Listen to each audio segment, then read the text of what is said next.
shrouded forests of Bwindi and Mugahinga, a rare encounter awaits one that draws thousands of tourists to Uganda each year. These contribute an estimated 70% of the nation's tourism revenue.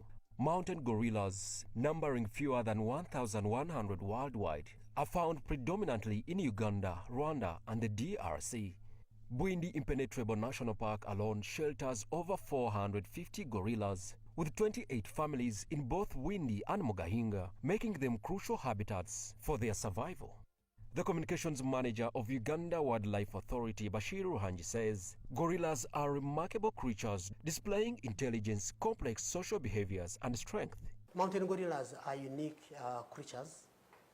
They behave more or less like us human beings. And this family head is also responsible for the security and protection of the family, just the way we behave, we human beings. Remember, we are talking about our closest relatives who are in the wild. They have their own set of behavior. They socialize like we do.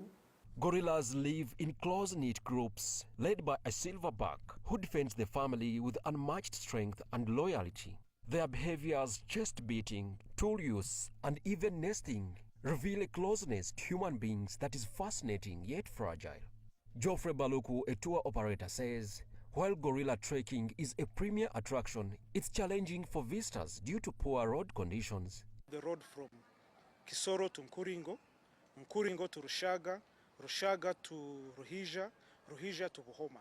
That is the core of tourism. So if you can have gorilla tourism, the center of gorilla tourism, having the most pathetic roads, how then can we say that we're implementing a policy that we worked on? You go to Bwindi, every year it's the same. Even you, a local Ugandan, you will fear to use that road. What about a tourist? If it rains, actually you go praying on that road. While their contribution is immense, gorillas face grave threats. Habitat destruction driven by agriculture and illegal logging continue to shrink their territory. Diseases equally pose yet another risk, as gorillas share 98% of their DNA with humans, making them vulnerable to illnesses like respiratory infections. Bashiru Hanji explains that gorilla habitats are located near borders with countries like Rwanda and Tanzania, where poachers from across these borders sometimes target the animals. If you look at our gorilla parks, they are border parks. Any pocket of insecurity across the border becomes a threat.